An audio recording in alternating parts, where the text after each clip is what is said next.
Hey, what's happening? Steve Cortica here, and I'm going to be doing a playtest of the 3 most popular Yamaha Altos.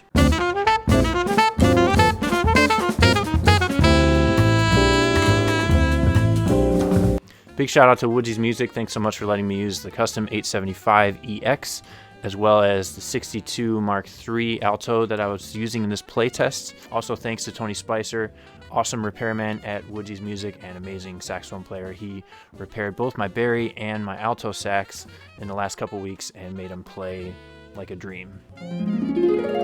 Before I get into specifics, let's hear what a full range chromatic scale sounds like on these 3 horns.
Yamaha came out with the YAS-82 in 1978, and it replaced the YAS-61. From there, the YAS-62 was the industry standard and Yamaha's go-to professional horn for years and years and years until they came out with the custom model. And since then, they've come out with the custom Zii and the custom EXii models.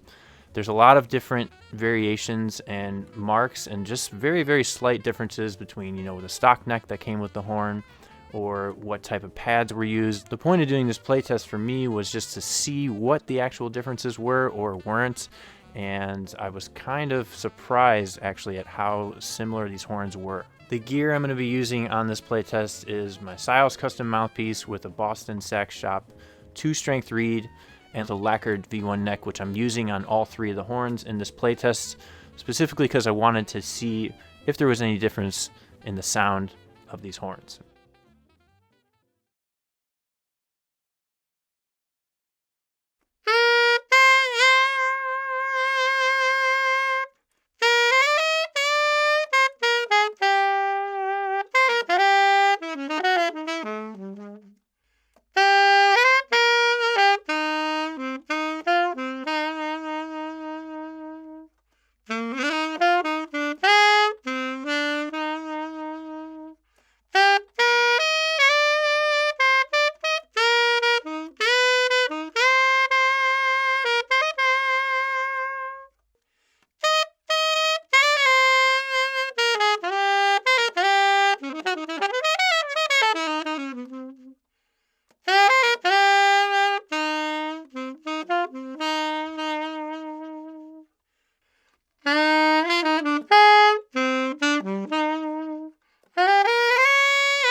My overall opinion of the 62 is that it's a lighter horn and brings out the higher frequencies of the tonal spectrum in a really nice way. I used to actually own a silver-plated 62 that I kind of wish I held on to just because that horn was really fun to play.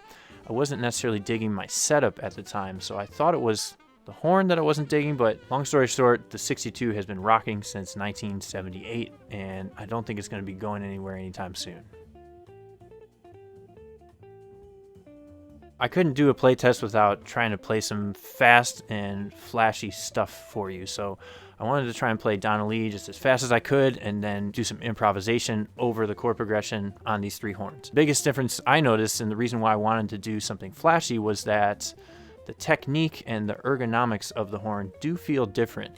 On the 875 EXii, I feel like it's a little bit more compact. Sometimes my fingers would hit the low B arm. I have longer fingers because I'm a taller guy. So sometimes my fingers would hit the low B arm on the F sharp of my right hand, and some of the stuff in the left hand is a little more compact, but a really great repairman would be able to take care of these things, no problem, with a couple of tweaks on the horn. So definitely not a deal breaker there, just worth mentioning. Check out Donna Lee and see if you can hear the difference between the three horns.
So I'm a little biased with the 82 Zii. My overall take on this horn is that it's a killing horn.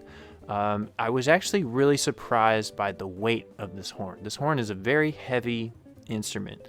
I recently got a C Melody saxophone, and the 82 Zii Alto weighs around the same as this C Melody Con, which is interesting to me because obviously there's more metal on the C Melody Con in order to make the instrument lower pitched. So you'd think that it would weigh a decent amount more, but they actually weigh about the same, which is kind of telling. So there's part of that can be great for power of tone, but I find that the resonance on this horn isn't quite as great as it is on the 62 in some ways. The extra weight, in my mind, adds more darkness to the tone and gives it a kind of a fatter core, but I do miss the lightness of the 62 from time to time. The model I'm playing on also has a high F sharp key and is unlacquered. I actually use the high F sharp key, which is why I wanted to have it. I know though that the custom Zii Alto is offered without a high F sharp option. Some people feel that because the horn has that extra key on it, it takes away from the overall resonance of the horn. I'm not sure if this is the case in my opinion, but to each their own. So this last playing example is going to be kind of a real world playing example. It's just me kind of going for it on a concert F blues. on all three of the horns, and I'm just really pushing. This was part of why I chose the custom 82 Zii when I was A-Bing it at the Yamaha Atelier in New York. The tone, even though it wasn't necessarily more resonant, it had just a larger size to it. It was slightly larger, and for me, something about the intonation too of the 82 Zii seemed a little bit more solid in my mind. It was a very subtle difference, but something that made me want to check the horn out and ultimately decide to play that horn.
So there's a recurring theme here with all these instruments, and that's that I really like to play on them. They're really fun and easy to play.